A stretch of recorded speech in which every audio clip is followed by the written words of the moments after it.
नमस्कार, मी अंजली. माझ्या या रेसिपी चॅनलमध्ये तुम्हा सर्वांचे मनापासून खूप खूप स्वागत करते. तर आता उन्हाळा सुरू झालेला आहे आणि उन्हाळ्यामध्ये शरीराला थंडावा देण्यासाठी अनेक पेय आपण बनवून पित असतो. तर आज आपण मस्त असं थंडगार कैरीचं पन्ह बनवणार आहोत. तर चला बघू कशी आहे रेसिपी. आज आपण कैरीचं पन्ह बघणार आहोत. त्यासाठी मी इथं फ्रेश अशा गावरानी कैऱ्या घेतलेल्या आहेत, तुम्ही बघू शकता. ह्या मी कैऱ्या अर्धा तास पाण्यात भिजत स्वच्छ धुवायला ठेवलेल्या होत्या. यातला जो कचरा चीक असतो देठाला तो निघून जातो. कैऱ्याची देठ कापून काढायची या पद्धतीने.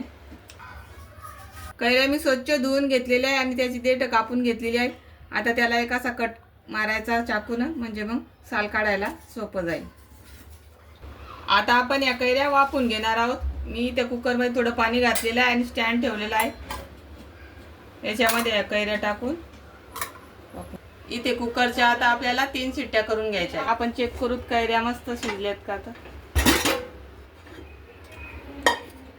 तर बघू शकता मस्त मऊसूत शिजलेल्या आहेत कैऱ्या. आता आपण ही वाटी बाहेर काढून घेऊ. कैऱ्या आता आपण थंड करून घेऊ. कैऱ्या इथं पूर्ण थंड झालेल्या आहेत. आता आपण याच्यातला गर काढून घेऊ. तर बघू शकता या पद्धतीने मी पूर्ण गर काढून घेत आहे. आता आपण या कोळीचा पण याच पद्धतीने गर काढून घेऊ.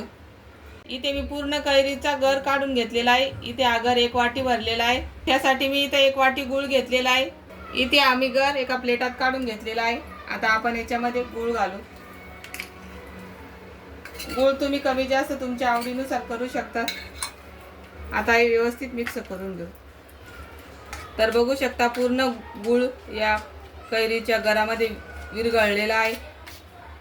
तर इथे मस्त कलर सुद्धा आलेला आहे आपल्या या कैरीच्या पन्ह्याला. तर आता मी हे या चाळणीमध्ये काढून घेते. तर इथे मी हा गर या चाळणीमध्ये काढून घेतलेला आहे. आता आपण याने चाळून काढू. आपल्याला याच्यासाठी या गाळणीतून गाळायचा. याच्यामध्ये जे गुळाचे खडे काही कचरा असेल तो निघून जाईल. तर इथे पूर्ण गर मी काढून घेतलेला आहे चाळणीने. आता याच्यामध्ये छोटा चम्मच जिरेपूड घालू, चिमूटभर मीठ घालू, 1 चिमूट वेलचीची पूड घालू. आता हे व्यवस्थित मिक्स करून घेऊ. इथे जिरेपूड आणि वेलची पूड याच्यामध्ये व्यवस्थित मिक्स करून घेतलेली आहे. तर इथे पन्ह करायचं मिश्रण तयार आहे. आता आपण याच्यापासून पन्ह बनवू. तर इथे ग्लासमध्ये 2 चम्मच हे मिश्रण घालायचं. याच्यामध्ये थोडंसं बर्फ घालू. आता याच्यामध्ये थंडगार पाणी घालायचं. चमच्याने व्यवस्थित मिक्स करून घ्यायचं. आता याच्यामध्ये पुदिन्याचे पानं घालायचे. तर इथे तयार झालेलं आहे मस्त असं आपलं पन्ह. तुम्हाला कशी वाटली का पन्ह्याची रेसिपी?